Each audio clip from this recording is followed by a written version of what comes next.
What's up guys, this is Baby Snow and welcome back to my channel. So in today's video, ituturo ko sa inyo kung paano naman natin makikita yung balance natin na AZT tokens sa ating MetaMask or sa Trust Wallet. So napaka-importante nito guys kasi yung iba na hindi pa familiar sa crypto, hindi nila alam kung paano makapag-claim at paano nila ma-view yung token nila na na-claim kay Azentasks. Okay? So, samantalahin natin habang free ang AZT tokens. So, first na requirements, dapat member kayo ni Azentask kasi dun kayo dadaan sa dashboard nyo para makapag-claim.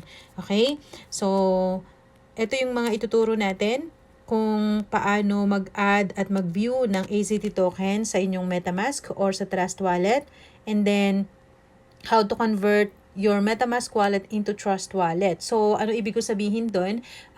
Actually, pwede nyong buksan yung inyong MetaMask wallet by using your seed phrase into doon sa Trust Wallet. Okay? Kasi minsan, mas madaling gamitin ang Trust Wallet. Minsan naman, mas madaling gamitin ang MetaMask. So, depende sa inyo. Okay? So, paano yon? Follow nyo lang at sundan yung video na to. Alright? So, first thing, kailangan nating i-download yung Trust Wallet. So, unahin natin si Trust Wallet. Alright? So, yan. Meron na akong Trust Wallet dito. I-open lang natin yan. So, ngayon, para makapag-add tayo ng wallet, i-click mo lang tong settings. Ayan. And then, click mo yung wallets.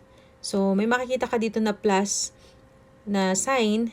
Okay, na icon. Click mo lang yan. And then, add existing wallet. Okay? So, create a new wallet is gagawa ka ng panibago. So, since meron ka ng MetaMask, yung seed phrase mo sa MetaMask, yun yung i-export natin dito. Okay? So, click mo yung add existing wallet.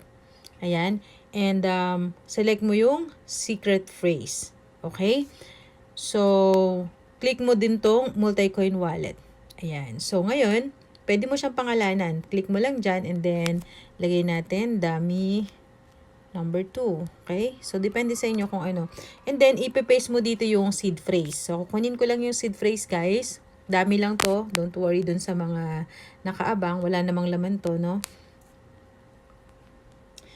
Okay, so, ikakopy lang natin yung seed phrase na yan. Copy nyo yung seed phrase nyo, guys. And balik ka na sa Trust Wallet. So, ipe-paste natin siya dito.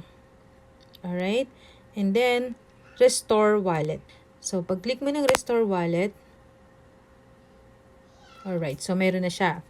So, makikita na natin dito, dummy number 2.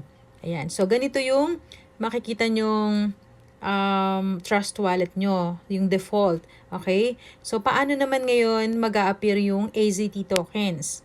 So, ang click natin is yung Manage Crypto. Ayan. So, toggle off mo na lang tong mga to kasi hindi naman kailangan. So, BNB kailangan natin yan. Ayan, i-off mo lang. And then, so yung BNB kailangan for gas fee, di ba? Free lang yung AZT tokens pero kailangan mo ng extra BNB for gas fee. So, every claim nasa 30 pesos up to 50 pesos per claim. 500 AZT tokens na yon. Okay? So, once na i-toggle off mo na yung iba, okay, makikita mo isa na lang yung nag-a-appear dyan, di ba? So, ito naman ngayon kung paano mo i-show or i-view yung AZT token balance mo. Okay? So, inilagay ko na sa description yung token address or contract address ni AZT. Copy natin dito. Okay? Copy mo lang yan. Nandiyan na sa description yan, guys. And click mo ulit yung Manage Crypto. And then, sa taas, may plus sign. Ayan. So, papalitan mo yung network, hindi siya Bitcoin, okay? Select mo yung BNB Smart Chain. Alright? Now, you paste the token address and automatic na mapopulate na yung Azentask token dyan, okay? So, click lang natin yung import and that's it. So, I have 0 AZT tokens here, okay? Ayan. So, mag-a-appear na dito. I-back mo lang yan and mag-a-appear na dito yung AZT. Wala pa siyang value, guys, ha? Kasi hindi pa siya tradable ngayon. Okay? So, ngayon, ang kailangan mo na lang is mag-add ka na lang ngayon ng balance na BNB para makapag-claim ka ng AZT token. So, once nag-claim ka na, makikita mo na yung balance mo dito. Alright? So, meron akong in-upload na video. Panoorin nyo na lang yun.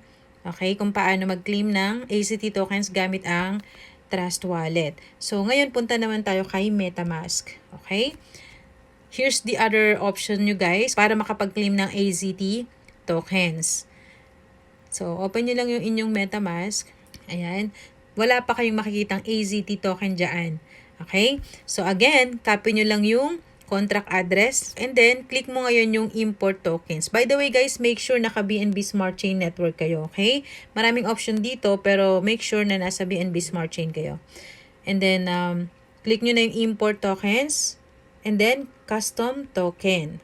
Alright, so paste nyo lang yung contract address dito. Ayan, so nag-auto-populate na ulit siya, AZT token, click next and then click import. There you go. So dito sa account na to, ayan, makikita mo na ngayon yung Ascend Tasks or your AZT tokens. Once na nag-claim ka na, makikita mo yung balance dito. So, ayan naman kung paano sa MetaMask. So, ganun lang kasimple guys. Ayan, napaka-importante kasi niyan. Kasi yung iba, hinahanap nila nasan yung AZT token ko, 'di ba? So, follow niyo lang yung tutorials na to. Kailangan nyo i-import yung contract address ni AZT para mag-appear siya dun sa inyong balance. And that's it. So, I hope nakatulong tong video na to, lalo na sa mga newbie sa crypto. Dun sa mga hindi pa nakasubscribe, please subscribe na po kayo sa channel at feel free to share this video and comment kung may mga katanungan kayo. So again, this is Baby Snow. Thank you so much for watching. Happy earnings everyone. Bye-bye.